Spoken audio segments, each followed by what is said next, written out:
मेरी टांगे बहुत लंबी हैं। मैं एक ही छलांग में तुम्हें नदी के उस पार पहुंचा दूंगी। बंटी की एक बकरी को उठा लेती है और उठाकर भागने लगती है। ऐसा कहकर वह चुड़ैल एक बकरी में बदल जाती है।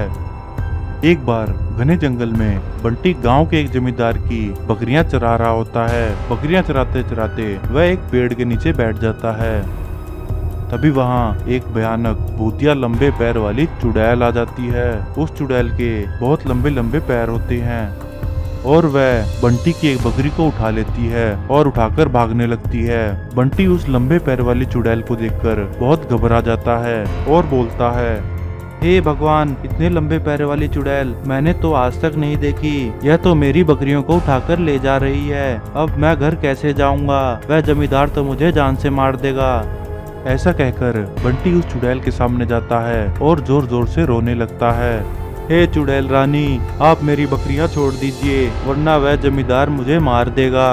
उसकी यह बातें सुनकर लंबी टांग वाली चुड़ैल को बंटी पर दया आ जाती है और वह उसकी बकरी को वहीं छोड़ देती है और रोने लगती है। उसे रोता देखकर बंटी उससे रोने का कारण पूछता है। हे चुड़ैल, तुम क्यों रो रही हो?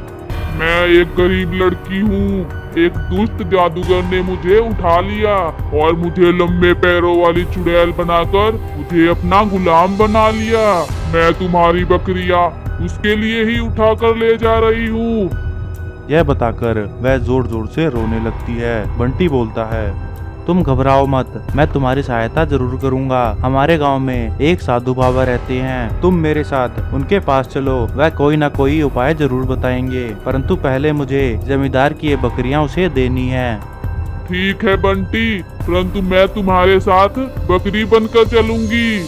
ऐसा कहकर वह चुड़ैल एक बकरी में बदल जाती है और बंटी के साथ जमींदार के घर चली जाती है। जमींदार बंटी को देखकर बोलता है, ए लड़के, कहाँ मर गया था? बकरियां चराने में क्या इतना समय लगता है? सुबह से शाम हो गई और तू इस समय मेरी बकरियों को वापस लेकर आ रहा है। मालिक, थोड़ी देर हो गई, मुझे माफ कर दो। उसकी यह बातें सुनकर जमींदार बहुत गुस्से में आ जाता है और अपना डंडा लेकर बंटी को वहीं पीटने लगता है। रुक जा, आज मैं तेरी खाल उतार दूंगा। तभी वह चुड़ैल जमींदार को एक बकरी में बदल देती है और अपने असली रूप में आ जाती है। हे चुड़ैल, तुमने यह क्या कर दिया? तुमने तो जमींदार को एक बकरी में बदल दिया। इस जमींदार को इसके किए की सजा मिल गई है। तुम घबराओ मत, 2 दिन के बाद ये अपने आप ठीक हो जाएगा।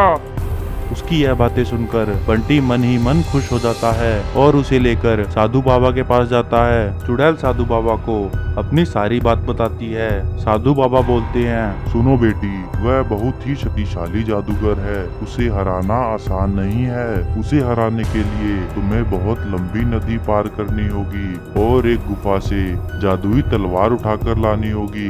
जब तुम उस तलवार का वार उस जादूगर पर करोगे, तभी उसकी सारी शक्तियाँ समाप्त हो जाएंगी। साधु बाबा, मैं इस चुड़ैल के साथ जाऊंगा और इसकी सहायता करूंगा। साधु बाबा बंटी को एक जादुई मोती दे देते हैं और बोलते हैं, बंटी, इस नदी में एक जादुई जलपरी रहती है। जब तुम उस जलपरी को यह मोती दोगे, तब वह तुम्हें आगे जाने का रास्ता देगी।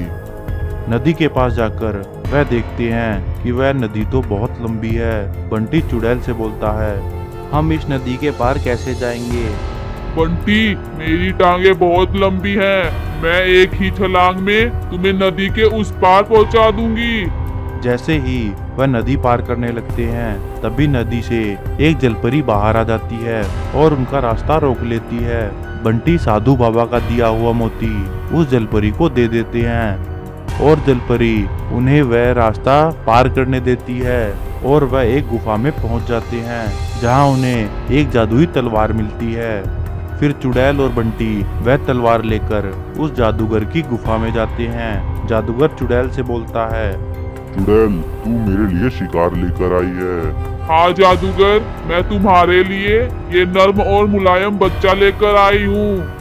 जादूगर बंटी को देखकर बहुत खुश होता है और जैसे ही वह उसे खाने के लिए आगे बढ़ता है, तभी बंटी अपनी तलवार से उस जादूगर की जीवन लीला वहीं समाप्त कर देता है और जादूगर के मरते ही चुड़ैल अपने असली रूप में आ जाती है।